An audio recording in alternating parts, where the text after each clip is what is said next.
Show me your pack so I can fill it with meat. You're watching the raven flying up when you're out moose hunting. You say that in the native tongue. And when the raven is flying by and it flips its wings, down where that wing is pointing down, that's where you go for the moose. He's showing you where the moose is.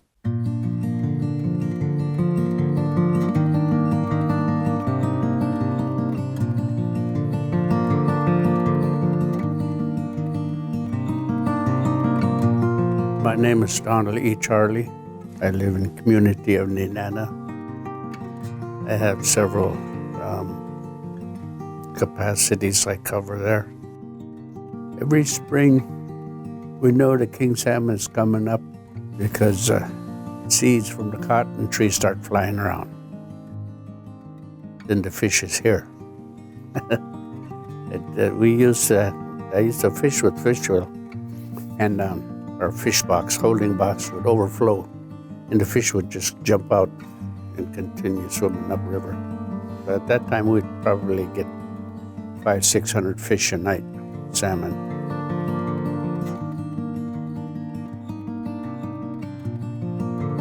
My name is Victor Lord. I lifelong resident of Nenana here. Scratched a small living out of trapping and fish, and I've been off and on the council for looking at 40 years. All during our subsistence, I call it a livelihood, because all during that time, there was exchange for money and fish. We couldn't paddle everywhere. You had to have gas for your boat.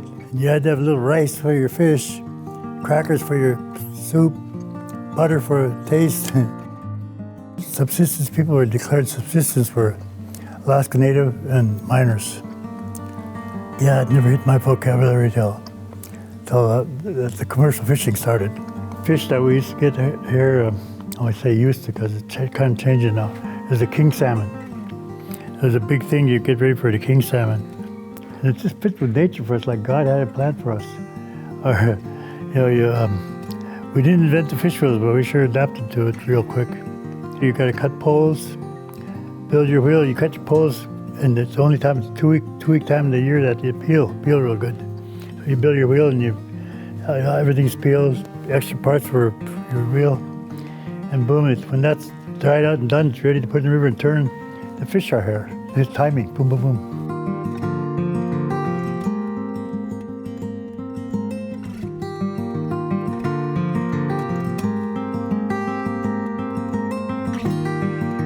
My name is Eliza Winfrey. I'm originally from Minto. I remember going to fish camp every year about this time, staying fish camp for about a month. Moose season, berry picking. For berry picking, I remember we'd fill up 5-gallon cans. When I talk about my subsistent style, I think I went everywhere with my dad and mom when we went out. There wasn't a time that I wanted to stay home.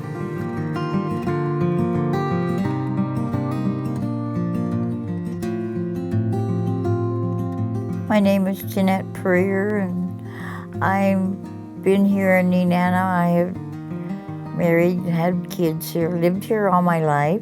Hi, my name is Vernell Titus, and I've been born and raised in Minto, Alaska, which is about 30 miles down the river from Nenana.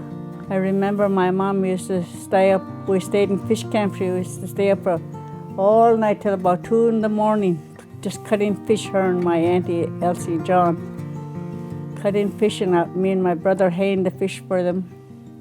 They catch so much fish, and we just dry them, put them in a bale, then we bring them to Nenana and sell it to the store and buy groceries.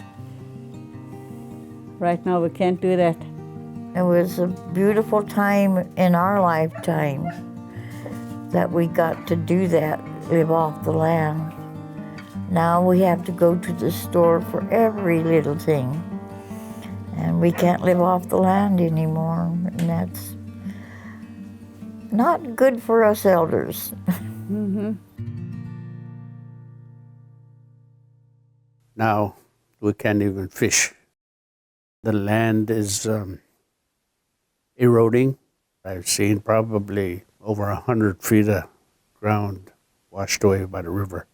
Lakes are drying up. There used to be a lot of lakes behind Nenana where I used to paddle around in my canoe and hunt ducks. Now they're all just grass and meadow. Today, there's not much like for fish. Fish is hard to find. Moose is hard to find. You have to go a long ways to get it. A lot of the water along the bank has caved in the bank. Even that changed the spawning for fish.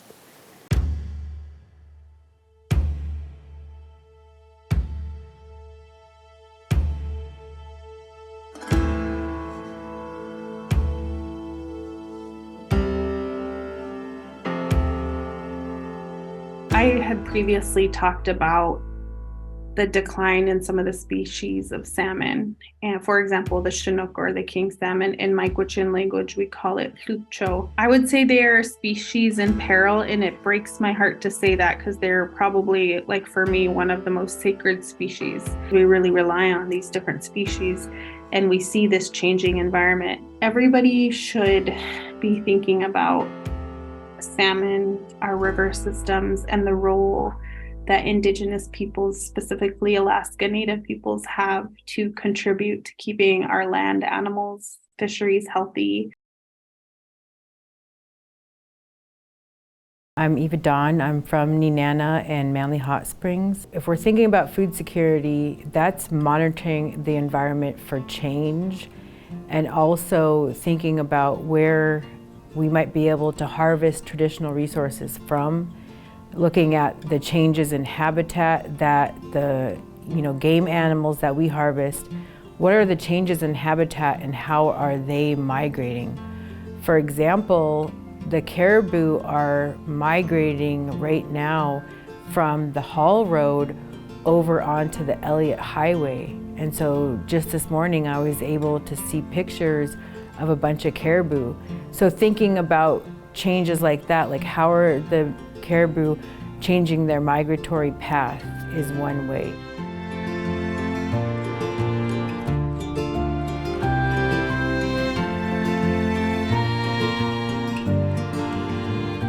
My name is Todd Brinkman. I'm an associate professor of wildlife ecology here at University of Alaska Fairbanks. So why do animals migrate?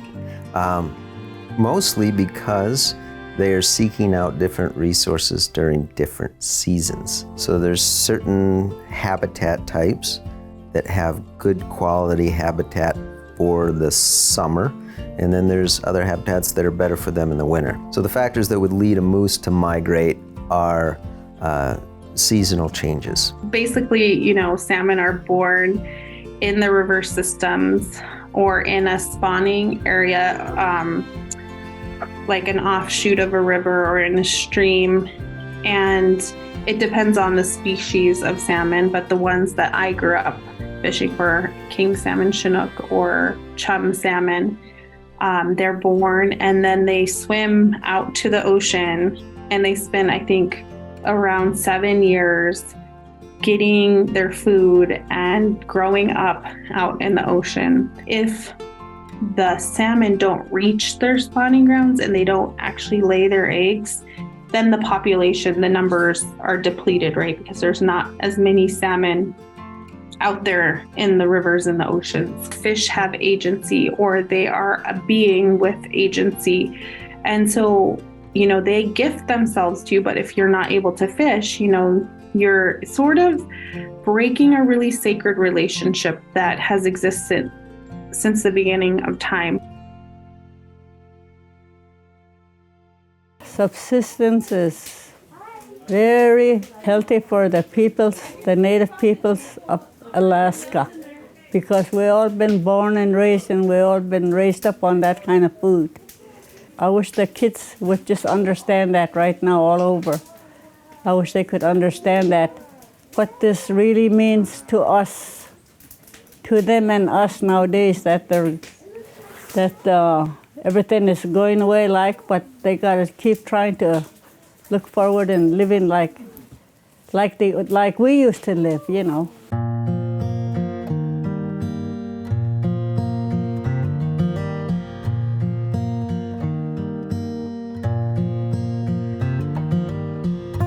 I believe that it's our culture because we have a fish clan, we have a caribou clan, we have a red clay clan, but fish clan and caribou clan mainstays in Nenana. So you know, it's a big thing, you know, and I don't want to lose it. We don't want to lose it because we got kids. I think that right now,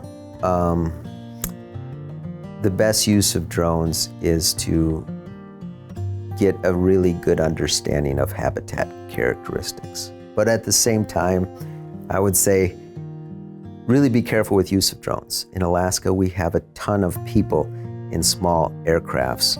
And in some of these little airplanes, they don't have the tools to be able to find out if there's a drone in the air. I feel like they're a great way to engage our youth and build confidence. They already have the hand-eye coordination from playing video games and using the computer, so having them use drones is a natural next step. When you have the ability to share food, then you have the ability to practice your culture, and that makes you stronger as Indigenous people.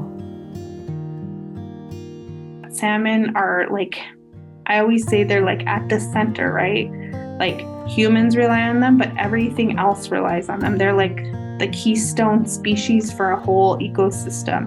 When you set a net or you set your fish wheel, salmon choose to be taken. I think it'll benefit a lot of people, benefit my community of what I see potentially coming up in the future. And I'm happy that I'm involved in it. I have a good feeling about the drone program. They can identify new spawning areas probably quicker than sending personnel out in the river and check, you know. If you had a drone, I wouldn't have to be there. You know, they could take such good quality photographs and movies. I would do what I can. I'm not a drone expert by any means, but you know, you're never too old to learn. Keep it coming. Keep the drone program going.